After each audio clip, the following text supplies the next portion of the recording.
नमस्कार। स्वागत है आप सभी का एक बार फिर से हमारे YouTube चैनल पर। और हमने पिछले कुछ दिनों से हमने हमने राजस्थान इतिहास पर एक सीरीज चला रखी थी और हम सोर्सेज पढ़ रहे थे, राजस्थान के इतिहास के स्रोत पढ़ रहे थे। और उन इतिहास के स्रोतों में हमने पिछले पिछले 6-7 लेक्चर्स में हमने लगभग शिलालेख कवर किए राजस्थान के सारे।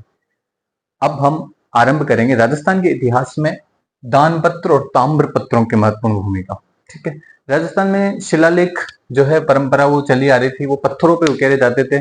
लेकिन एक और जो इतिहास को जानने के एक महत्वपूर्ण स्रोत साबित होती है वो है दान पत्र। दान पत्र ज्यादातर ताम्र पत्रों पर लिखे जाते थे। ठीक है, दान पत्र ज्यादातर ताम्र पत्रों पर लिखे जाते थे और ये भूमि दान से संबंधित थे।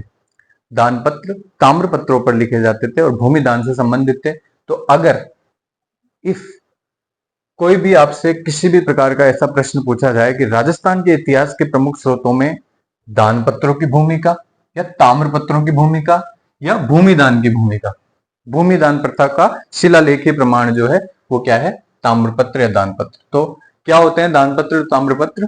कि राजस्थान में जो भी भूमि दान प्रथाएं चलती थी पहले, जो राजा द्वारा किसी अथॉरिटी अगर कोई भूमि दान कर रही है ना, तभी वो ताम्र पत्र या दान पत्र द्वारा उसको लेखबद्ध तरीके से जो है निरूपित करने का प्रयास करेगी। कोई अथॉरिटी करेगी। अगर सामान्य व्यक्ति भूमि में दान कर रहा है तो ऑब्वियस सी बात है उसके पास इतने सोर्सेज नहीं होते थे, रिसोर्सेज नहीं होते थे। तो ठीक है, तो दान पत्र या ताम्र पत्र में किसी भी जो यूनिट भूमि की जो इकाई थी उसके बारे में आपको जिस प्रकार से आज के समय पट्टा दिया जाता है ना, उसी प्रकार से जो है भूमि दान के लिए एक लीगल डॉक्यूमेंट था वो। ठीक है, तो वो ताम्रपत्र और दानपत्र क्या था, एक लीगल डॉक्यूमेंट था। वो कौन देता था? अथॉरिटी। तो ये लीगल डॉक्यूमेंट था। अथॉरिटी कौन थी इस समय में? अथॉरिटी थी कोई भी सरकार, कोई भी राजा। ठीक है, तो लीगल डॉक्यूमेंट्स के रूप में जो है दानपत्र और ताम्रपत्र का उल्लेख प्राप्त होता है। लेकिन अब इसमें क्या होता था, इसमें इतिहास कैसे मिलेगा हमें? इतिहास कैसे मिलेगा? तो इतिहास जो है दान पत्रों में और ताम्र पत्रों में हमें बहुत तरीके से मिलता है। ठीक है, जैसे हम आगामी हिस्से में पढ़ेंगे कि मेवाड़ का बहुत सारा इतिहास का जो महत्वपूर्ण पक्ष है ना, वो हमें दान पत्रों और ताम्र पत्रों से मिलता था। तो जब भी राजा किसी उपलक्ष्य पे भूमि दान करता था, या तो किसी उत्सव पे भूमि दान करेगा, या कोई जोहर कर रहा है तो जोहर करने से पहले दान दक्षिणा करते हैं, तो दान देके जाएगा। ठीक है, तो इस प्रकार से सारे जितने भी डायमेंशन हो सकते थे ना, चाहे तो वो राजनीतिक डायमेंशन हो, पॉलिटिकल डायमेंशन हो, चाहे आर्थिक डायमेंशन हो, चाहे किसी व्यक्तित्व से संबंधित कोई भी डायमेंशन हो, तो इन तीनों में क्या है, इतिहास के स्रोत के रूप में हमारे दान पत्रों का या ताम्र पत्रों का महत्वपूर्ण उल्लेख मिलता है। ठीक है, तो आज हम जो है मेवाड़ के प्रमुख दान पत्र पढ़ेंगे, सिर्फ मेवाड़ के। नेक्स्ट लेक्चर में हम दान पत्रों को समाप्त कर देंगे और कुछ जो 2-4-5 इंपॉर्टेंट दान पत्र बचेंगे वो कर देंगे। ज्यादातर महत्वपूर्ण जो दान पत्र या ताम्र पत्र पूछे जाते थे वो अपने को मेवाड़ के दान पत्र पूछे जाते हैं। ठीक है, तो आप देखिए हमें मेवाड़ में दान पत्र पढ़ने हैं, तो सबसे पहला जो दान पत्र आता है हमारा धुलेव का दान पत्र आता है। ये लगभग 679 एडी का धुलेव का दान पत्र है। और वेरी इंपॉर्टेंट कि निम्न में से किस दान पत्र में या किस शिलालेख में, शिलालेख भी पूछ सकते हैं वो, कि अश्वभुजाकार संवत, ये वाला जो संवत है ना वो कहीं भी नहीं मिलता है आपको। अश्वभुजाकार संवत का उल्लेख, ये प्रश्न पूछा भी नहीं गया है इसलिए महत्वपूर्ण हो जाता है। किस दान पत्र में या ताम्र पत्र में अश्वभुजाकार जो है संवत का प्रयोग मिलता है? तो वो है धुलेव का दान पत्र। तो अश्वभुजाकार संवत का उल्लेख धुलेव दान पत्र में मिलता है, संस्कृत भाषा में है और बप्पा रावल के नाम पर दिया गया है ये भूमिदान। ठीक है, क्योंकि महत्वपूर्ण नहीं है कि कोई इंपॉर्टेंट किसको दिया गया था, है ना, किसने दिया था, लेकिन अथॉरिटी इंपॉर्टेंट है, शासक इंपॉर्टेंट है। ठीक है, तो शासक कौन थे? बप्पा रावल। बप्पा रावल के समय जो है बप्पा रावल के नाम पर एक भूमिदान दिया गया था। तो उब्रक नाम का एक गांव था, उसको भट्टेनाग नामक ब्राह्मण को दिया गया था। ठीक है, तो बप्पा रावल की जो टाइम पीरियड है ना, वो इससे पता चलता है कि बप्पा रावल का जो टाइम पीरियड है प्लस माइनस 20-30 साल इनका ये हो सकता है। तो इससे इन ताम्रपत्रों से किसका अपने को टाइम पीरियड पता चला? बप्पा रावल का। तो कोई भी पूछ ले धुलेव ताम्रपत्र जो है किस शासक के नाम पर दिया गया या किस शासक से संबंधित था? ठीक है, तो बप्पा रावल से संबंधित था धुलेव, वेरी इंपॉर्टेंट है। ठीक है, इसके अलावा वीरपुर दान पत्र था। तो वीरपुर दान पत्र जो है वो भीमदेव सेकंड है अपना चालुक्य शासक। ठीक है, भीमदेव सेकंड है अपने चालुक्य शासक। तो वागड़ में जो अमृतपाल थे, वागड़ के एक सामंत थे अमृतपाल। कौन थे? वागड़ के सामंत थे अमृतपाल। उनके समय में भीमदेव सेकंड जो चालुक्यों के सामंत थे, अमृतपाल, उसके द्वारा ये दान पत्र दिया गया था। तो उसमें क्या होता है, कुछ शब्दावली मिलती है महत्वपूर्ण, कुछ महत्वपूर्ण शब्दावली मिलती है, और ये कब का है, 1185 एडी के टाइम का है। तो कुछ शब्दावली क्या क्या मिलती है, एक तो इसमें वागड़ का नाम वट्टपत्रक, वट्टपद्रक और वज्रपटक। तो वागड़ का प्राचीन नाम वट्टपद्रक या वज्रपटक था। ये बात कहां से अपने को जानकारी मिलती है, वेरी इंपॉर्टेंट है, इसको स्टार मार्क लगा लेना। और आपसे ऐसे प्रश्न भी पूछा जा सकता है कि किस शिलालेख में वागड़ का नाम ये मिलता है, ठीक है। तो आप बता देंगे कि वीरपुर शिलालेख में, ठीक है। फिर इसके बाद एक ग्राम इकाई है, तो जो गांव की आज वर्तमान इकाई है वो ग्राम कहलाती थी। अर्घट, अर्घट जो था वो रहट को बोला जाता था। तो अर्घट का एक टर्म मिलता है हमें। हल, हल जो है एक भूमि नाप की परंपरा थी, एक हल भूमि, जैसे आज बीघा में नापते हैं भूमि, वैसे हल में नापी जाती थी किसी समय। तो और नायक एक प्रशासनिक पद था, ठीक है। तो ये जो चीजें हैं, ये शब्दावली जो है ये अपने को वीरपुर 1185 वाले दान पत्र में मिलती है। इसके अलावा आहाड़ में 1206 में भी एक दान पत्र भीमदेव सेकंड द्वारा ही खुदवाया गया, ठीक है। दान पत्र का मैंने बता दिया, ताम्र पत्रों पर खुदवाते हैं, ठीक है। तो भीमदेव सेकंड ने आहाड़ वाला दान पत्र खुदवाया। ये जो है संस्कृत भाषा में लिखा गया था, संस्कृत भाषा में लिखा गया था। इसमें सोलंकी वंशावली का अपने को मूल राज से लेके भीमदेव सेकंड तक, मूल राज से लेके भीमदेव सेकंड तक सोलंकी वंशावली के बारे में जानकारी प्राप्त होती है। और दूसरी जो सबसे महत्वपूर्ण बात अपने को ये जानकारी प्राप्त होती है कि भीमदेव जो सेकंड थे वो जो है उनका जो शासन स्थापित था वो मेवाड़ भी उसमें आता था। तो भीमदेव सेकंड जो है मेवाड़ तक उसकी बाउंड्रीज आती थी। तो ये बात का उल्लेख कहां पे अपने को प्राप्त होता है, आहाड़ में। तो आहाड़ में देखो देखो आप अगर कोई शिलालेख या कोई दान पत्र अगर किसी एरिया में मिल रहा है तो यही उस एरिया में यही तो प्रचलित रहेगा ना कि इस समय इस शासक का अधिकार था, क्योंकि अथॉरिटी ही तो दान पत्र जारी कर सकती है। कोई शासक ही तो दान पत्र जारी कर सकता है, बिना शासक के कैसे दान पत्र जारी कर सकता है? अगर वो उसका राज्य नहीं है तो वो कैसे भूमि दान दे सकता है? तो इसलिए ऐसा माना जाता है कि मेवाड़ पर गुजरात का अधिकार का साक्ष्य प्राप्त होता है इससे, आहाड़ दान पत्र से। और ये भीमदेव सेकंड के टाइम का है, संस्कृत में है। इसके बाद एक जालिया गांव है 1532 का, ये विक्रमादित्य जो शासक थे।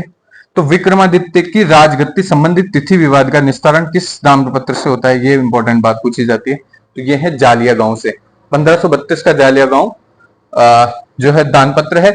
और ये एक विवाह करते हैं विक्रमादित्य जी जालिया गांव पे जाके। विवाह कहां पे करते हैं, जालिया गांव में जाके। तो वहां पे किसी पंडित जी को एक भूमि दान दे देते हैं, ठीक है। तो ये एक इंपॉर्टेंट अपना साक्ष्य हो गया विक्रमादित्य की तिथि से संबंधित, ठीक है। इसके बाद पुर आता है, पुर भी इंपॉर्टेंट है। पुर जो है बहादुर शाह के समय का, बहादुर शाह जो है ना चित्तौड़ दुर्ग पर अटैक करते हैं। बहादुर शाह गुजरात का शासक है, बहादुर शाह, और चित्तौड़ दुर्ग पर आक्रमण करेगा। तो चित्तौड़ दुर्ग पर आक्रमण करेगा तो उसका जो हमें साक्ष्य मिलता है वो कौन सा साक्ष्य है, 1535 का पुरताम्र पत्र। उस समय क्या हुआ था, जौहर हुआ था, ठीक है। तो चित्तौड़ का दूसरा जौहर होगा। और उस समय रानी कर्मवती कौन थी, रानी कर्मावती, ठीक है। तो रानी कर्मावती जो है वो जौहर करेंगे। तो करण नामक तिवाड़ी थे, करण तिवाड़ी थे, उनको एक हल भूमि दान दिया गया था इस जौहर से पूर्व, ठीक है। तो ये बात हमें कहां से प्राप्त होती है जानकारी, पूर्व ताम्र पत्र से। वेरी इंपॉर्टेंट है, एग्जाम में पूछा जाता है ऐसा प्रश्न। तो पूर्व इंपॉर्टेंट है, एक तो एक पीपली गांव इंपॉर्टेंट है, एक धुलेव पूछ लेते हैं कभी कभी, आहाड़ पूछ सकते हैं, जालिया गांव पूछ सकते हैं, ठीक है। ज्यादातर यही पूछते हैं। इसके अलावा ये आपसे शब्दावलियां पूछ सकते हैं कभी कभी, ठीक है। इसके बाद अपन महदी गांव में चलते हैं। तो गांव महदी उदय सिंह के टाइम का है। तो जब शेर शाह अटैक कर रहा था जोधपुर पे, ठीक है, तो शेर शाह अटैक करेगा जोधपुर में, जोधपुर में हराएगा मालदेव को। मालदेव को हराने के बाद जो है यहां पर अपने मेवाड़ की तरफ वापस कूच करेगा, मेवाड़ के साइड। तो तब जब जोधपुर में बड़ी मुश्किल से जीता था ना, खवास खां के नेतृत्व में एक जो एक्स्ट्रा बटालियन थी वो आई थी, तब जाके शेरशाह जीता था। तभी उसने बोला था एक मुट्ठी की खातिर में, एक मुट्ठी बाजरे की खातिर में पूरे भारत की बादशाहत खो देता। तो ये बात शेरशाह ने बोली थी जोधपुर में विजय के बाद, ठीक है। तो जोधपुर विजय के बाद जब ये इसने सोचा कि अब जोधपुर, क्योंकि इंपॉर्टेंट शासक उस टाइम के मालदेव थे, सबसे शक्तिशाली शासक राजस्थान के। तो जब इनको लगा कि अपन ने जोधपुर को हरा दिया तो पूरा राजस्थान कब्जे में कर लेते हैं, इस मंशा से ये मेवाड़ पर अटैक करने के लिए खवास खां को भेजते हैं, ठीक है, तो खवास खां यहाँ पे आता है। तो जहाजपुर नामक, क्योंकि उदयपुर उस समय बच्चे थे, बालक थे, है ना, 14-15 साल के थे, 14-15 के तो नहीं थे, 17-18 साल के हो गए थे। लेकिन अभी तक मेवाड़ की स्थिति उतनी सुदृढ़ नहीं हुई थी कि वो उस तरीके से जो है सैन्य रूप से इतने सक्षम नहीं हुए थे कि वहां पे उस अटैक का सामना कर सके। इसलिए मेवाड़ के शासक उदय सिंह ने जहाजपुर में, भीलवाड़ा में पड़ता है जहाजपुर, तो जहाजपुर में जाके किले की चाबियां जो है शेरशाह को भिजवाता है। किले की चाबियां से ये, जब किले की चाबियां उसके पास पहुंचती है, शेरशाह के पास, तो उसे लगता है कि यार ये सही समय नहीं है मेवाड़ पे अटैक करने का, तो वो खुश होता है इस चीज से, और वो जो है उदय सिंह को ही शासक, वहां पे खवास खां को एक नॉमिनेट कर देता है, लेकिन उदय सिंह को ही वो शासक बना देता है वहां पे गांव मेहंदी का। तो ये जानकारी अपने को कहां से प्राप्त होती है? मेहंदी गांव के अपने दान पत्र से, मेहंदी गांव के दान पत्र से, वेरी इंपॉर्टेंट। इसके बाद ढोल ताम्रपत्र है, ये महाराणा प्रताप की सैन्य चौकी रहती है ढोल, ठीक है। तो सैन्य चौकी में एक पुरोहित जी थे जिनका नाम था जोशी पुनो। ये जो है महाराणा प्रताप की सैन्य चौकी का प्रबंधन का जो कार्य था वो जोशी पुनो को ही दिया गया था। तो जोशी पुनो वो प्रबंधन कर रहे थे, उसी समय महाराणा प्रताप ये ढोल जो गांव है वो जोशी पुनो के नाम कर देते हैं। तो ये भूमिदान ढोल ताम्रपत्र कहलाता है। इसके बाद पीपली गांव है, तो पीपली गांव जो है ये भी प्रताप के टाइम के हैं। और हल्दी घाटी के बाद जब मध्य मेवाड़ में महाराणा द्वारा पुनः बसाने का कार्य किया गया था, तो लोगों को जब हल्दी घाटी के बाद जो है डिस्टर्ब हो गया था पूरा एनवायरमेंट, तो मध्य मेवाड़ में जो है महाराणा ने पुनः बसाने का कार्य किया था। ये जानकारी अपने को कहां से प्राप्त होती है? पीपली गांव से, है ना, 1576। इसके बाद ओडा गांव में होती है 1577, एक साल बाद। बनवीर के समय जो है उदय सिंह जो है राज सिंहासन प्राप्त करने का प्रयास करता है, तो उसमें रावत कोठारिया जी जो है इनकी हेल्प करते हैं, है ना। रावत कोठारिया किसकी हेल्प करते हैं? उदय सिंह जी की। तो ये जानकारी अपने को कहां पे प्राप्त होती है? ओडा गांव से। और इसमें हल्दी घाटी के बाद की बसावट कार्य शुरू करने वाली जो परंपरा है पीपली गांव से जो अपने को उल्लेख मिलता है, वो भी इसमें कंटिन्यूसली उल्लेख मिलता है। इसके बाद बेगू ताम्रपत्र आता है संग्राम सिंह सेकंड का, और इसमें अपने को भूमि विभाजन की प्रथा पर प्रकाश डालता है, ठीक है। तो ये भी इंपॉर्टेंट है, भूमि विभाजन की प्रथा पर प्रकाश कहां से प्राप्त होता है अपने को? बेगू वाले ताम्रपत्र से। बस ये थे आज अपने मेवाड़ के प्रमुख दान पत्र। तो इन चीजों को आप कंटिन्यूसली याद रखोगे। फटाफट से एक बार रिवीजन कर लेते हैं अपना, ठीक है। इतिहास के स्रोत के रूप में, राजस्थान के इतिहास के स्रोत में दान पत्र और ताम्रपत्र की महत्वपूर्ण भूमिका रहती है अपने। क्यों? क्योंकि दान पत्र जो है ताम्र का जो प्लेन होता था उस पे लिखा जाता था, इसलिए ताम्रपत्र भी कहलाते थे। भूमि दान के लिए उपयोग में आते थे। राज परिवार द्वारा इष्ट देव की आराधना से शुरू किया जाता था। वेरी इंपॉर्टेंट बात है, राज परिवार द्वारा। जैसे मेवाड़ में अगर ताम्रपत्र कोई जारी कर रहा है तो श्री एकलिंगाय नमः, है ना, इस शीर्षक से आरंभ होंगे। श्री गणेशाय नमः, श्री महादेवाय नमः। तो इस तरीके से जो है ये ताम्रपत्र शुरू करते थे अपने इष्ट देव की आराधना से। फिर इससे राजनीतिक, आर्थिक और व्यक्तित्व के इतिहास का पता चलता है। इसके अलावा मेवाड़ के प्रमुख दान पत्रों में हम धुलेव का दान पत्र देखते हैं 679 का, और ये बप्पा रावल के टाइम का है। और उब्बरक नाम का गांव भट्टीनाग को दे दिया गया था। इसमें अश्वभुजाकार संवत का उल्लेख मिलता है। तो अश्वभुजाकार संवत का एकमात्र उल्लेख अपने को धुलेव ताम्रपत्र से मिलता है। इसके अलावा वीरपुर में जो चालुक्य शासक थे भीमदेव सेकंड, उसके सामंत थे अमृतराव। कौन थे? अमृतपाल। ये वागड़ के थे, अमृतपाल। और वागड़ का जो उस टाइम का नाम था वट्टपद्रक या वज्रपटक कहा जाता है। और इसमें बहुत सारी शब्दावलियों को प्रयोग किया गया है, जैसे गांव के लिए ग्राम, रहट के लिए अर्घट, और हल जो है एक भूमि नाप की इकाई के लिए प्रयोग किया गया है। नायक का प्रयोग किया गया था, ठीक है। नायक एक प्रशासनिक शब्दावली है।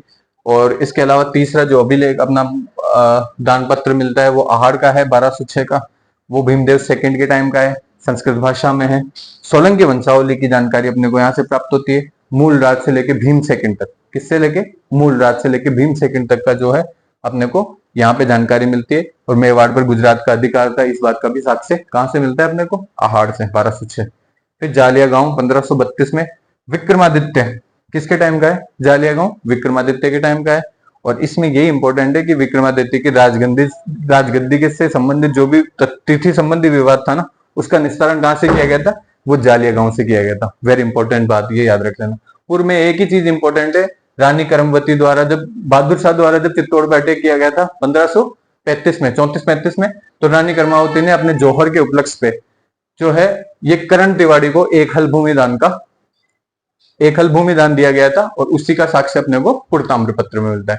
तो इतिहास के दृष्टिकोण से रानी करमवती का जोहर वो अपने को पता पुरताम्रपत्र से लगता है। इसके अलावा गांव महंदी वाला जो ताम्रपत्र है, उसमें जो है उदय सिंह जी द्वारा व्यास ब्रह्मदास को ये ताम्रपत्र दिया जाता है, जिसमें अपने को शेरशाह द्वारा जब उस पर जोधपुर विजय के बाद जब शेरशाह मेवाड़ पर अटैक करता है, उसके साक्ष्य अपने को यहाँ पे प्राप्त होते हैं। इसके अलावा उस टाइम पे उदय सिंह जी ने किले की कुंजियां जहाजपुर में भिजवाई थी, भीलवाड़ा में। ये चीज भी अपने को कहां से पता चलती है? गांव मेहंदी से। इसके बाद ढोल ताम्रपत्र है 1574 का, और ढोल जो है प्रताप की सैन्य चौकी रहती है, और उसके प्रबंधक जोशी पुनो को जो है प्रताप भूमिदान करते हैं, इस बात का अपने को पता चलता है। और पीपली गांव में, इसमें भी प्रताप जो है हल्दी घाटी के बाद मध्य मेवाड़ में महाराणा द्वारा पुनः बसाने का कार्य किया गया था, इस बात की जानकारी अपने को पीपली गांव से पता चलती है।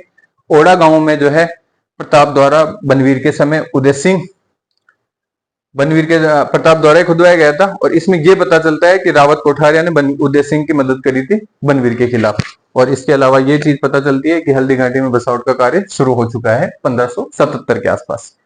और बेगू का ताम्रपत्र है वो संग्राम सिंह सेकंड का है, और ये एकमात्र अपन दान पत्र कह सकते हैं जिसमें भूमि विभाजन की प्रथा पर प्रकाश डालते हैं। वेरी इंपॉर्टेंट बात है, इसको याद रख लेना। ये थी आज का अपना दान पत्र, और कल जो दान पत्र का जो अगली सीरीज आएगी उसमें अपन दान पत्र वाला पूरा समाप्त कर देंगे। और ये आप इसको ढंग से पढ़ लेना, इसमें कोई भी समस्या है तो आप नीचे कमेंट सेक्शन में लिख देना, मैं आपकी समस्या का समाधान करने के लिए आपके लिए तैयार रहूंगा। और आज की क्लास यहीं तक है, अगले हफ्ते या अगले दिन अपन वापस मिलते हैं, और तब तक के लिए धन्यवाद और आपका दिन शुभ हो।